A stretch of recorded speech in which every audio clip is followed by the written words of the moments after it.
পম্পিজ ব্লগৰ আন এটি ভিডিঅ'লৈ আপোনালোক সকলোকে স্বাগতম। আশা কৰোঁ আপোনালোক সকলোৱে ভালে আছে আৰু সুস্থ আছে।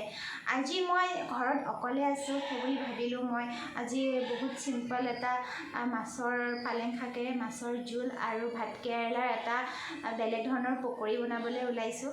কিজানি আপোনালোকে এনেকৈ খাবও পাৰে, আৰু যদি কোনোবাই খাইছে তেতিয়াহ'লে মোক কমেণ্ট বক্সত জনাব এনেকৈ কোনে খাইছে।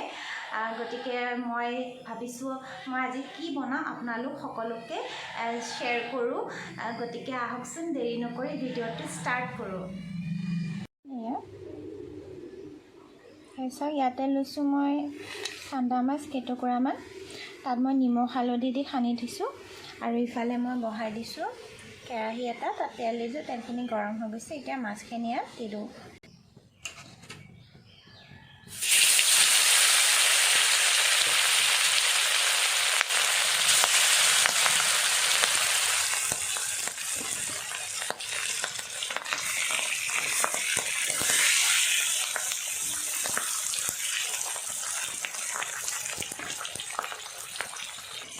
আৰু আনফালে লৈছোঁ মই এই চব 3টা ঘৰৰ ভাতকেৰেলা।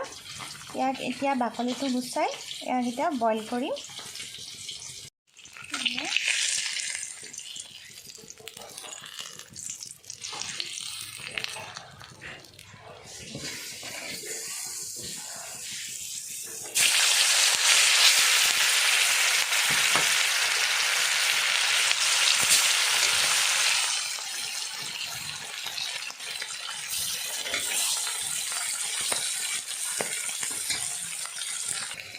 এয়া চাওক, আনফালে মই ভাতকেৰেলা আৰু এয়া আলু এনেকৈ সিজাবলৈ দি দিছোঁ, সিজিবলৈ।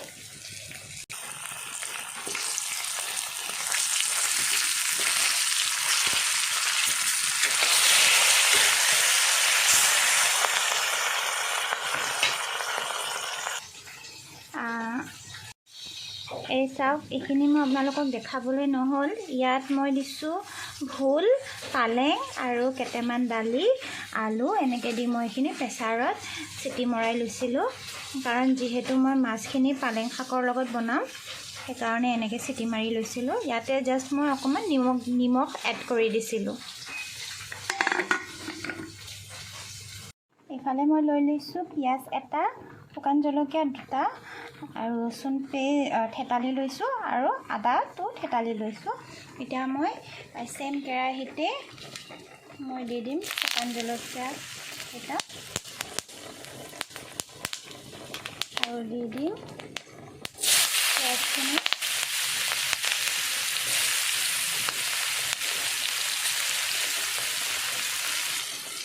ৰচুনখিনি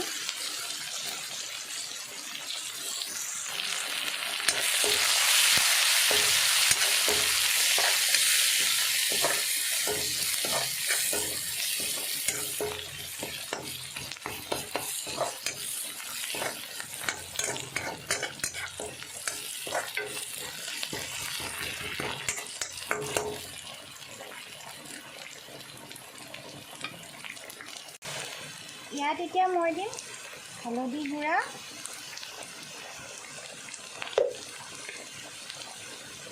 জিৰা আৰু জলকীয়া গুড়া অকণমান।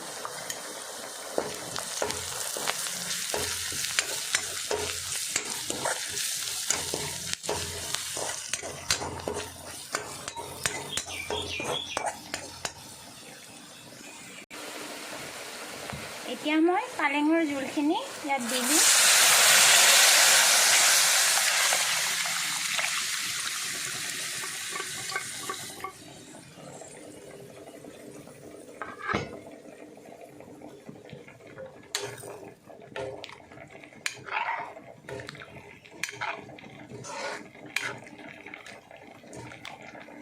এতিয়া অকণমান সময় ইয়াত ঢাকি থৈ দিম। এইফালে চাওক,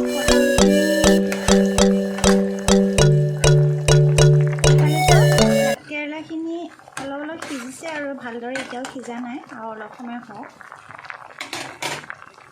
এয়া মই এতিয়া এটা বাউল লৈ লৈছোঁ। তাতে এতিয়া মই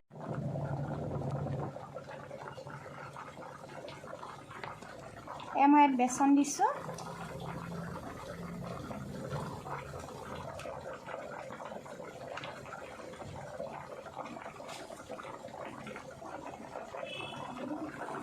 ইয়াত এতিয়া মই দিম চপ কৰি থৈ দিয়া পিঁয়াজ,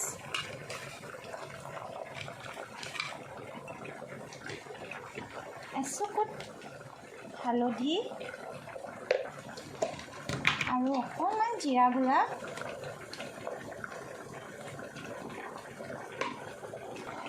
আৰু দিম অলপ চ'ডা,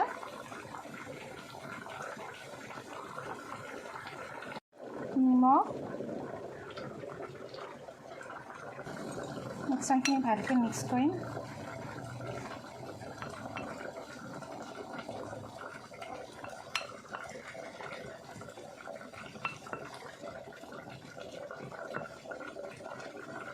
এইচব পানী দি মই এইখিনি এটা পেষ্ট বনাই ল'লোঁ। এতিয়া মই অলপ টাইমৰ কাৰণে এইখিনি ৰেষ্ট দিম।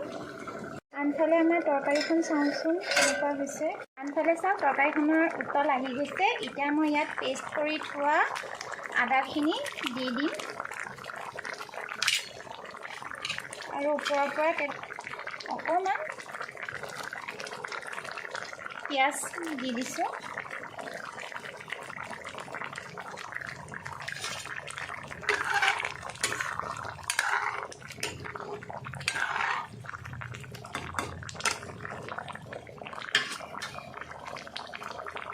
ইফালে আমাৰ ভাতকেৰেলাখিনি সিজি গৈছে। এতিয়া ইয়াক উঠাই লওঁ।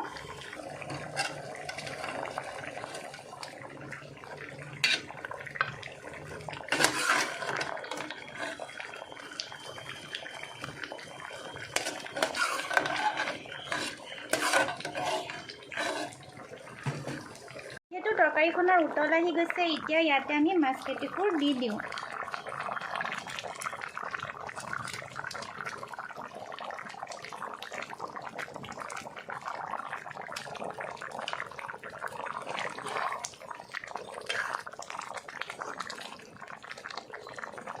এতিয়া ল' ফ্লেমত ইয়াক অলপ টাইম ঢাকি ৰাখিম। ভাতকেৰেলাখিনি এতিয়া এখন চামুচৰ সহায়েৰে এই ভিতৰৰ এইখিনি এনেকৈ গুটিখিনি ওলাই এক্সট্ৰাকে থ'ম। মই এইখিনি আপোনালোকক দেখুৱাব নোৱাৰিম, কাৰণ আজি ঘৰত কোনো নাই, মই অকলে আছোঁ আৰু ভিডিঅ'টো মই যিহেতু ঘৰত কোনো নাই, মই অকলেই ভিডিঅ'টো কৰিব লগা হৈছে।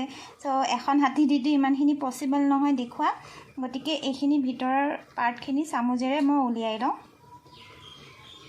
এয়া চাওক, মই এনেকৈ ইয়াৰ ভিতৰৰ পৰা গুটিখিনি উলিয়াই ল'লোঁ আৰু গুটিখিনি মই পেলাই দিয়া নাই, গুটিখিনি এইখিনি আৰু আলু এটা যে মই দিছিলোঁ, আলুটো মই টুকুৰা টুকুৰা কৰি এনেকৈ ভাঙি লৈছোঁ। আৰু আনফালে চাওক তৰকাৰীখিনি মোৰ হৈ গ'ল। এতিয়া মই ইয়াক নমাই দিম। এতিয়া মই সৰু কেৰাহী এটা বহাই দিছোঁ জুইত, অকণমানকৈ তেল দি দিছোঁ। এতিয়া মই ইয়াত দিম পিঁয়াজ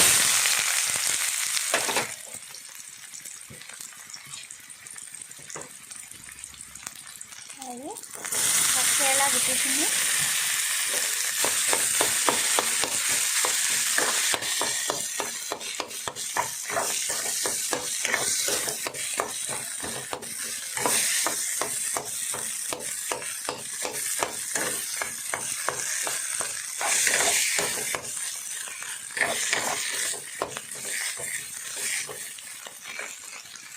ইয়াত দিছোঁ মই এতিয়া অকণমান হালধি,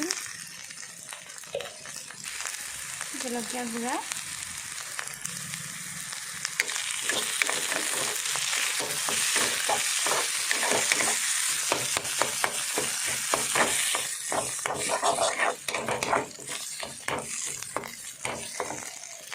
সোৱাদ অনুসৰি নিমখ,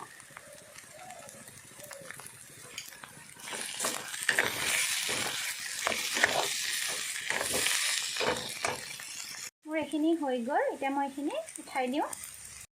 চাওক, এতিয়া মই এইখিনি ইয়াতে ভৰাই যাম এনেকৈ।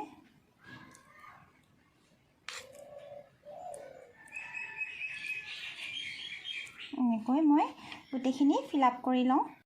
এয়া চাওক মই এনেকৈ ভাতকেৰেলাখিনি গোটেই মিশ্ৰণটো ভৰাই ল'লোঁ আৰু ইফালে মই কেৰাহী এখন গৰম হ'বলৈ দি দিছোঁ। কেৰাহীখন গৰম হৈ গ'ল, মই তাত তেল দি দিলোঁ। এতিয়া মই ভাতকেৰেলাটো লৈ ইয়াত ডিপ কৰিম।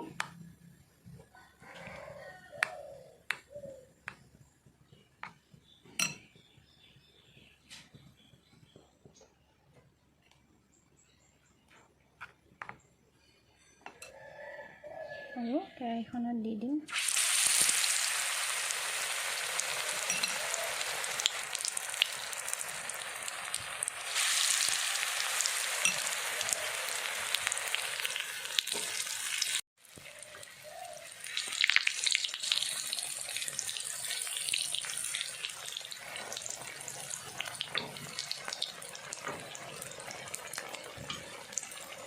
চাওক এইটো হৈ গ'ল।